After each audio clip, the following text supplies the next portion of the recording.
Pour ceux qui ont découvert ce qu'est du roleplay très récemment ou dans les dernières années, vous vous imaginez peut-être que c'est ceci. J'ai déjà sucé un pote. Ou cela.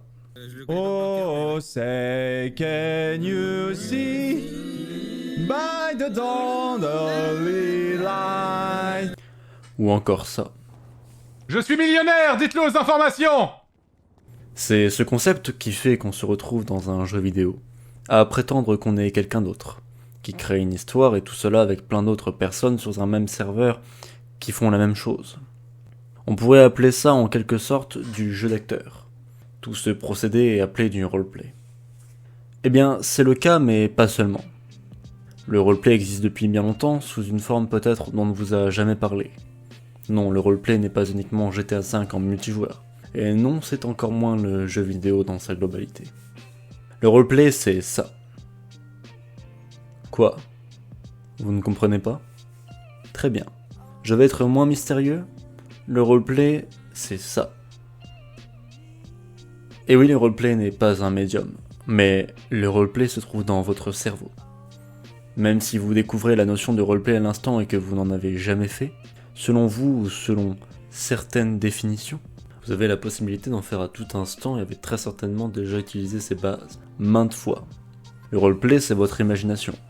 C'est quand vous imaginez un personnage, comment il parlerait, d'où il vient, ses origines, son comportement.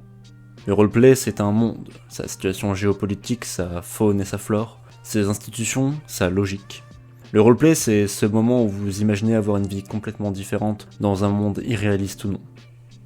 Oui, vous avez tous du roleplay en vous. En tout cas, la base du roleplay. Mais qu'est-ce qui fait que cette imagination, qui vous est propre et intime, puisse devenir un divertissement à plusieurs? C'est simple. Le roleplay, c'est l'imagination de plusieurs personnes qui s'entrechoquent. C'est d'abord 2 personnes, puis 3, puis 4. Et ça ne cesse d'augmenter puis de se modeler avec les idées de toutes ces personnes pour créer quelque chose d'immense et d'à peu près cohérent. Mais du coup, je vous vois venir.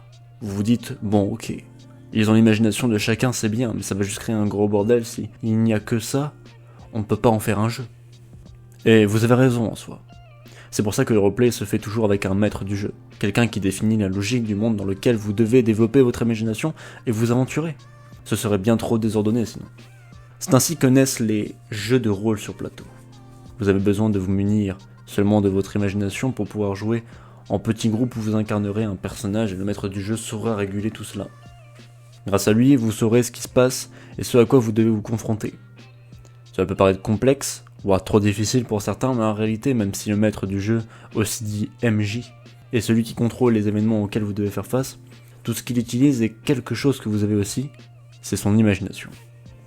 Mais là, vous allez me dire, oui, mais si le jeu, il consiste juste à dire ce que tu fais ou non dans telle ou telle situation, c'est naze, y a pas de vrai enjeu. Ton MJ là, c'est lui qui décide tout. Encore une fois, vous avez raison, sauf que le MJ, même s'il met en place des situations, n'est pas celui qui décide tout.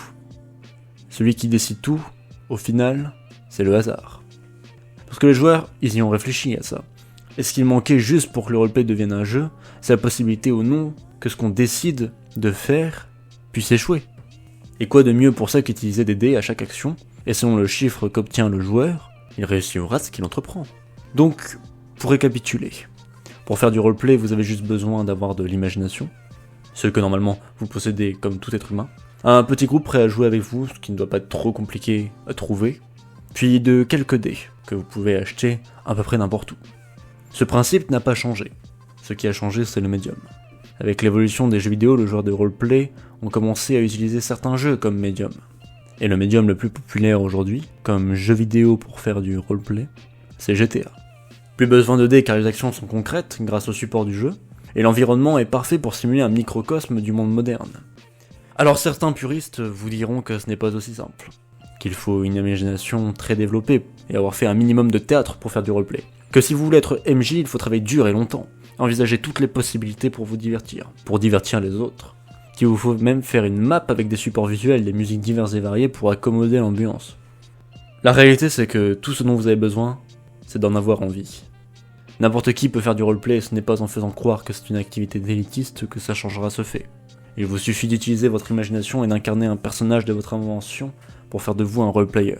C'est ainsi que des milliers de personnes, que ce soit sur GTA, sur d'autres jeux ou entre amis avec comme simple support leur voix pour décrire ce qu'il se passe, font du roleplay chaque jour. Alors j'ai une dernière question pour vous. Quand est-ce que vous vous mettez à jouer ?